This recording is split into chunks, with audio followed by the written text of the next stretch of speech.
Today's guest has earned a Doctor of Musical Arts, is a registered nurse, author, and a member of the Syracuse Symphony Orchestra. Today she's going to share with you new insights, ideas, and information to increase your confidence. Would you please help me welcome to the show Dr. Alexandra Dotcheva. Welcome. Good evening. Thanks for being here. How are you doing? Wonderful. Now, you've got a lot going on here, a lot of study, which we love to study. My wife and I get study envy of all these degrees and doctorals that people get. We love it.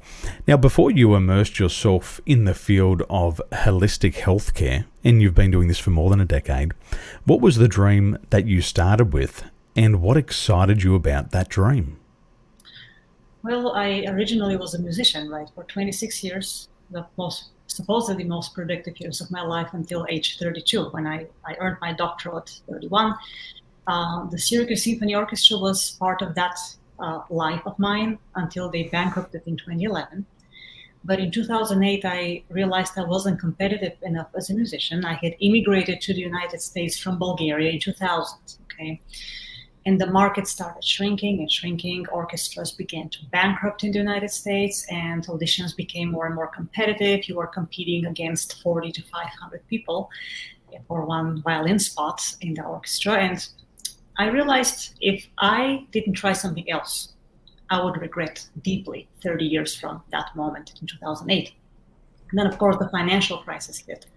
So it only made more sense to switch careers. And it was a very ground-bringing experience for me, because I lost sense of who I was for almost a week when it dawned on me that I wasn't meant to be a musician after 26 years and music and nothing else. I had no scientific basis, no financial basis, nothing, financial invalid like my parents who were also musicians.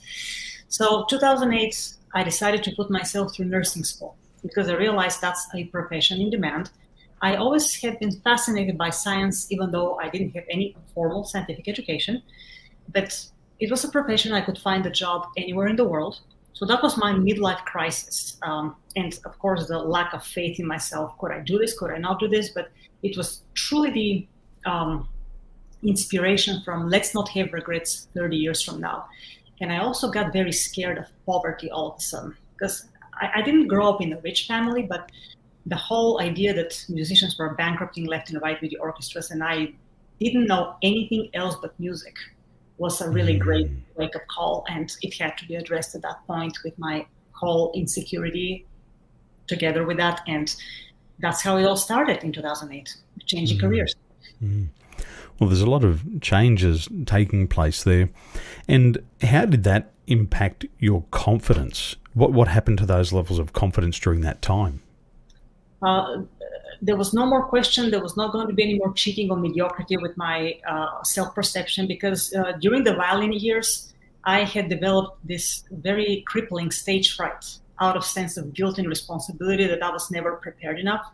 So this had to stop. As a nurse, it was a completely different field. You were held accountable and watched after in a very different way on a daily basis. So it's not like you were practicing in the room, your violin 7 to 9 hours a day by yourself. You were taking clinical for 12 hours, but everybody's watching you. So all that low self-esteem had to be step back to make room for learning. For actual learning, you put yourself behind and you put the patient in front and the learning in front. And that's what kind of started waking me up towards how I could overcome this over 20-year-old history of lack of self-esteem and self-confidence as a musician. What helped was my self-discipline and work ethic, because I had developed that from the violin, practicing all these hours every day. So I replaced this with reading science books. I read all the textbooks of the classes once or twice from cover to cover before the semesters even started, so that I could understand the vocabulary, memorize it well enough to be fluent in it.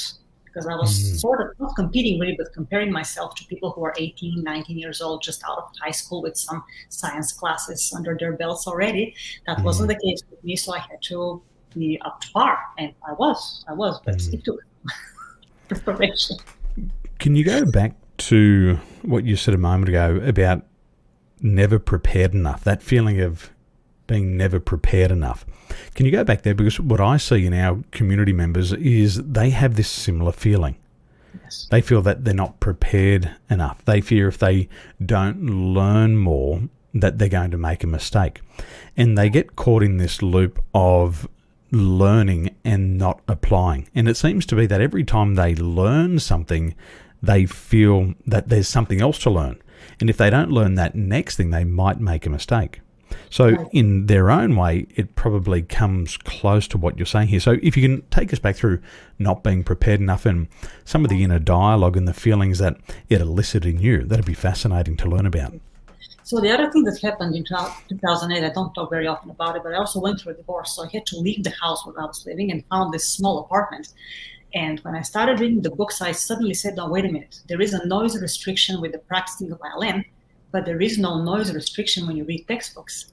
So the realization that I could read 24/7 and that I really didn't have any reason to ever show up for an exam unprepared created great comfort in me at that point. And I really was reading a lot. But then later on in 2014, when I went into real estate investing, because now I own 3 real estate businesses, I have this cash flow income that is unrelated to a job on top of my nursing practice.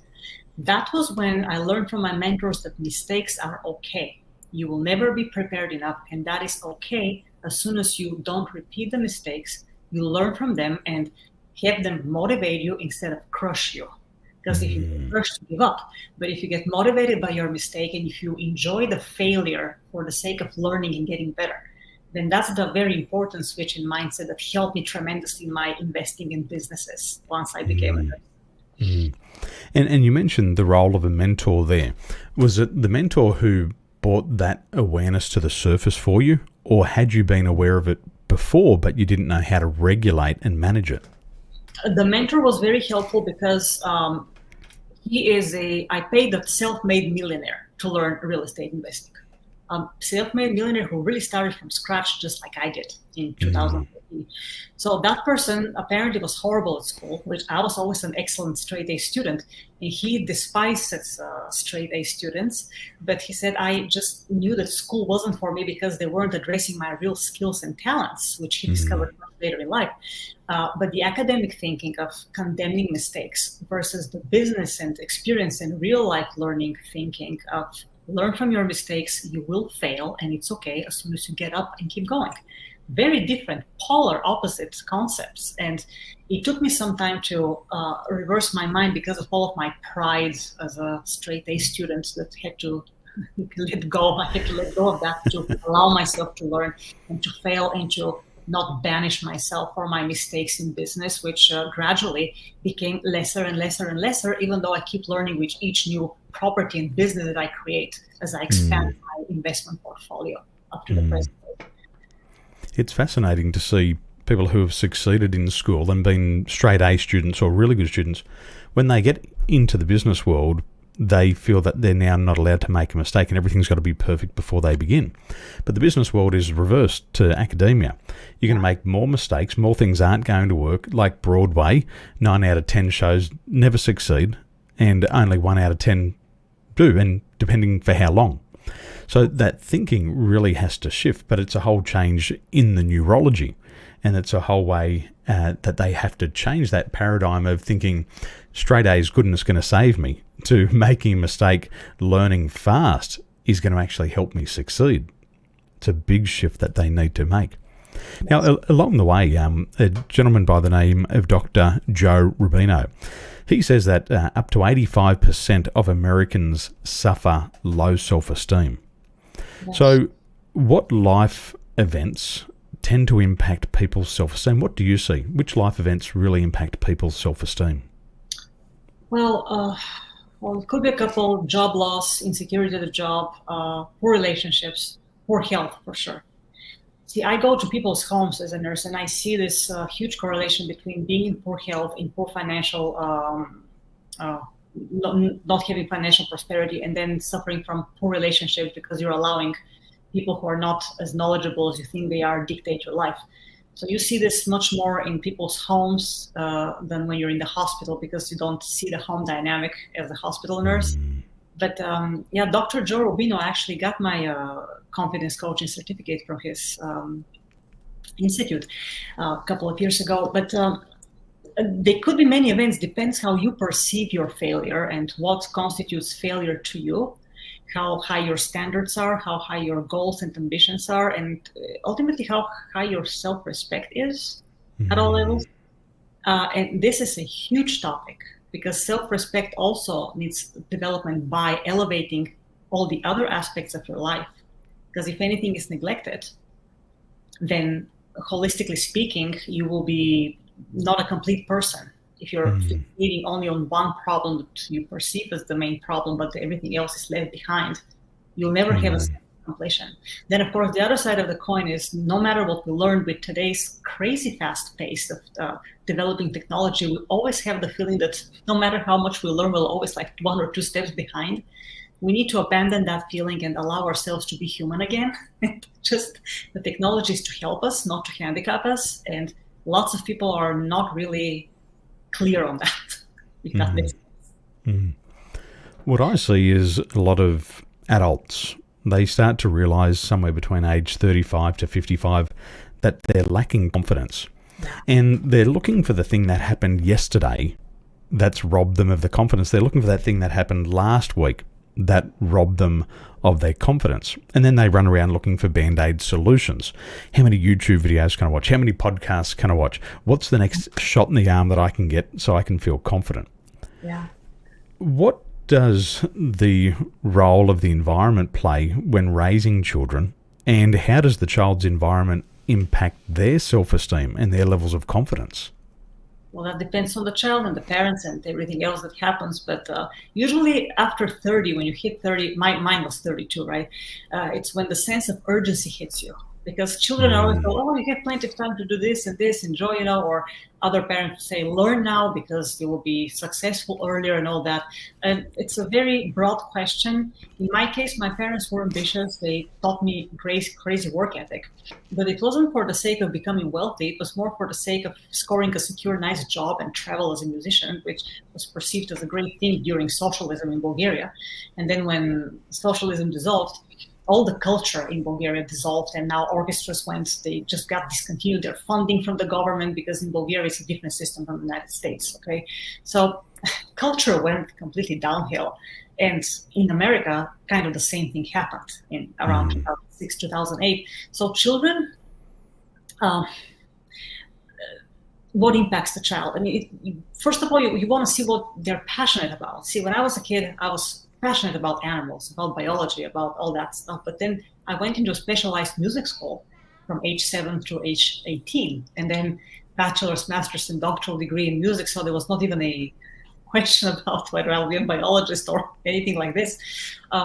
If a parent listens to the passions of the child, perhaps, just perhaps, this child might grow up as a happier adult if they are allowed to pursue their true passions as a kid.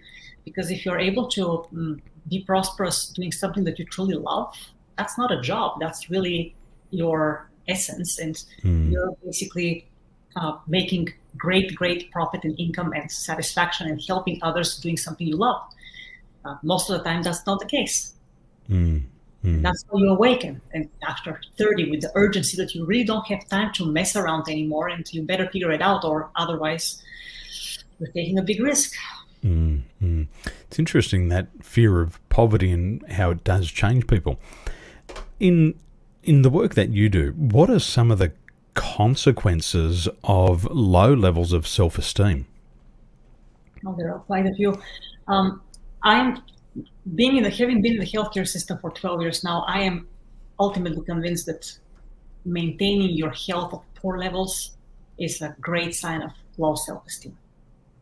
Not taking care of yourself. I treat people with chronic conditions that are killing Americans, yet are completely reversible, not to mention preventable in the first place, right? But even if you have these conditions, you can reverse them if you put your mind and effort and self-discipline into it.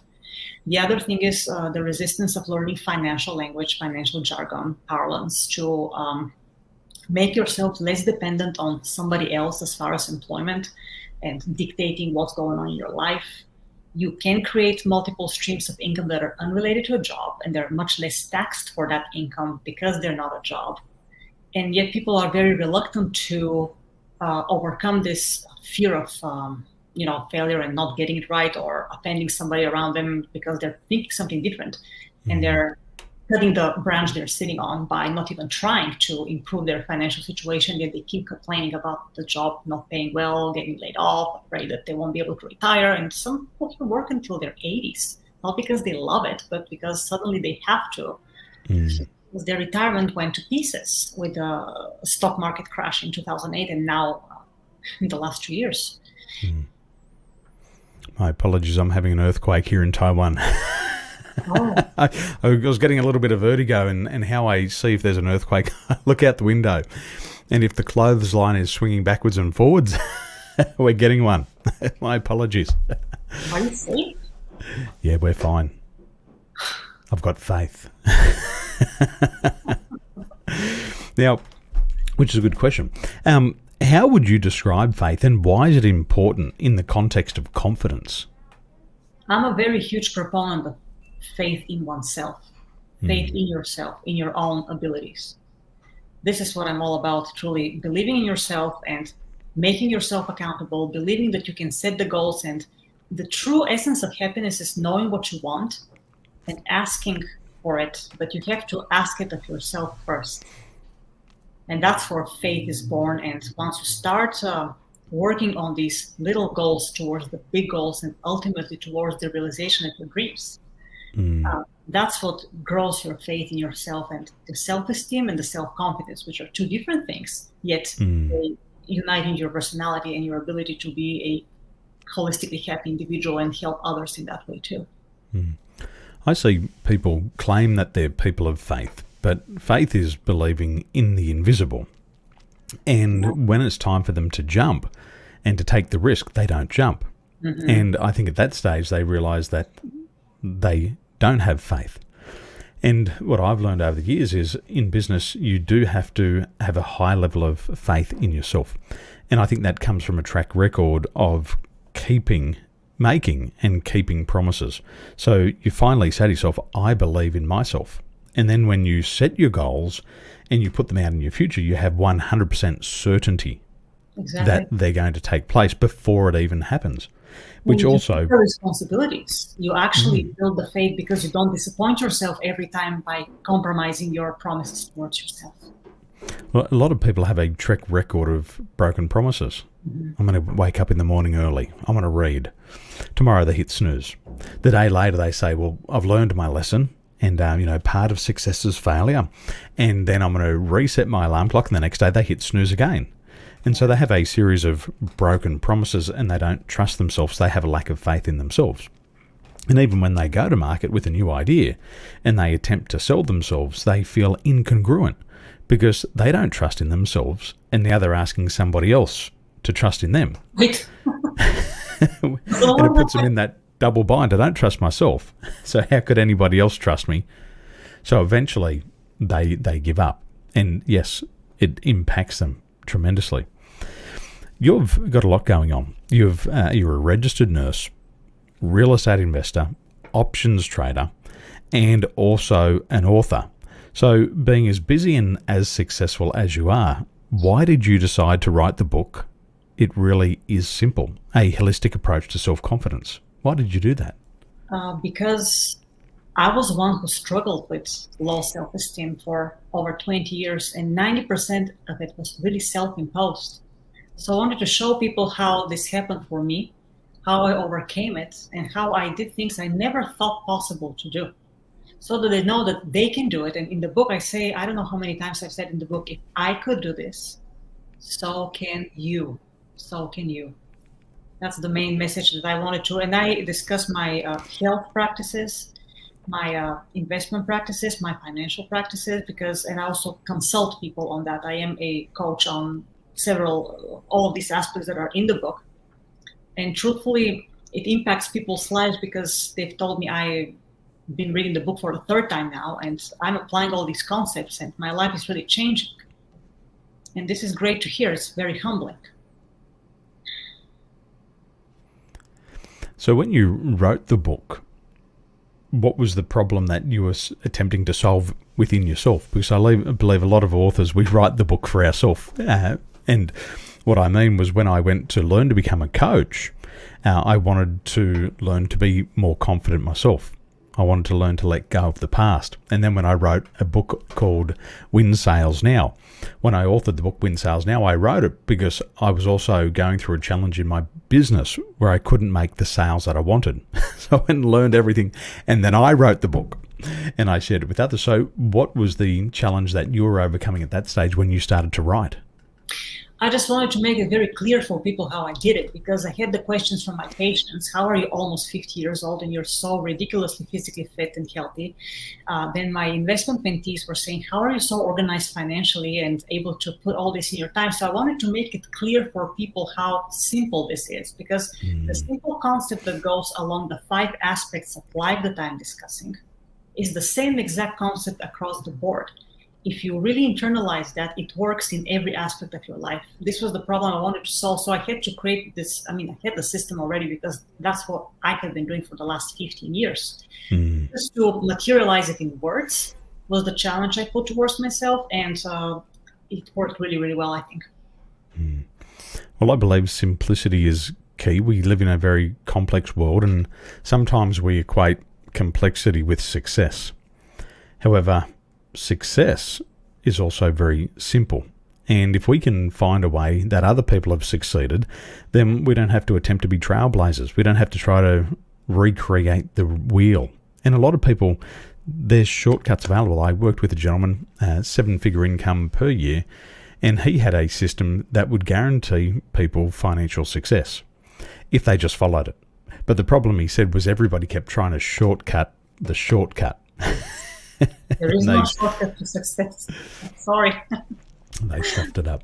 Now, for our audience members who want to grab a copy of the book, the best website to go to is holisticselfconfidence.com. Once they're on the website, they can download a copy of the book. And whilst they're there, how can they follow you on social media and learn more about what you're doing in the community?